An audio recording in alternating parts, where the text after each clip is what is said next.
Saison 2, épisode 4, l'animateur de jeu préféré des Français est avec vous. Eh oui, bonjour à toutes, bonjour à tous. C'est Jean-Luc Reichreich, c'est Jean-Luc Madman, c'est Jean-Luc Reichmann. Ah oui, c'est bon. Je vous ai pas trop manqué pendant l'été. Pas du tout. En même temps, à cette saison, c'est facile pour moi de disparaître puisque le soleil est là pour briller à ma place. Allez, sans plus attendre, voici tout de suite la question con, la question vive, la question qu'on vit. Pourquoi le spectacle 24 heures dans la vie d'une femme va-t-il comme un gant à votre invité du jour? Vous le savez, non? Parce qu'elle incarne vraiment la féminité. Mais mauvaise réponse de Daniela Lombroso.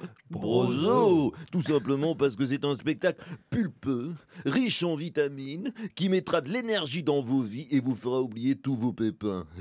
En un mot, un spectacle à l'image de la Clémentine. Mentine.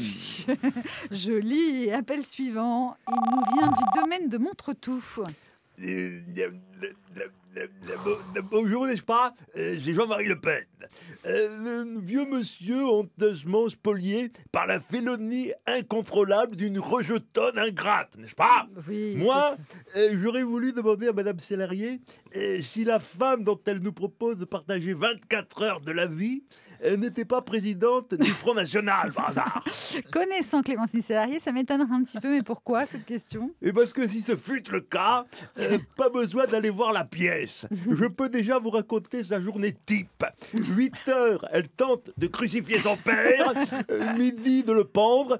14 heures, de le brûler en place publique. 16 heures, de le lapider. 18 heures, de le décapiter, n'est-ce pas? Et 20 heures, comme le bougre résiste, elle le passe au peloton d'exécution. Mon seul regret, finalement, c'est qu'elle n'essaye pas de le gazer, n'est-ce pas? Ça rajouterait un détail à l'histoire. Ah, joli. Sans commentaire. Allez, on enchaîne. Appel suivant. Bonjour, c'est le prince du Qatar.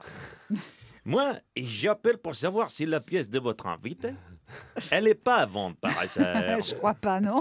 Mais c'est pas grave, j'achète quand même. Hein, parce que franchement, je suis sûr que ça va beaucoup leur plaire à toutes mes Fatma, cette petite histoire. Hein. Vous voulez faire jouer ce monologue pour vos épouses? Ah, bien sûr, je vais juste modifier un peu l'intrigue et les titres. Au lieu d'être un milliardaire qui trouve l'amour dans un palace, ce sera un émir qui trouve l'amour dans un harem.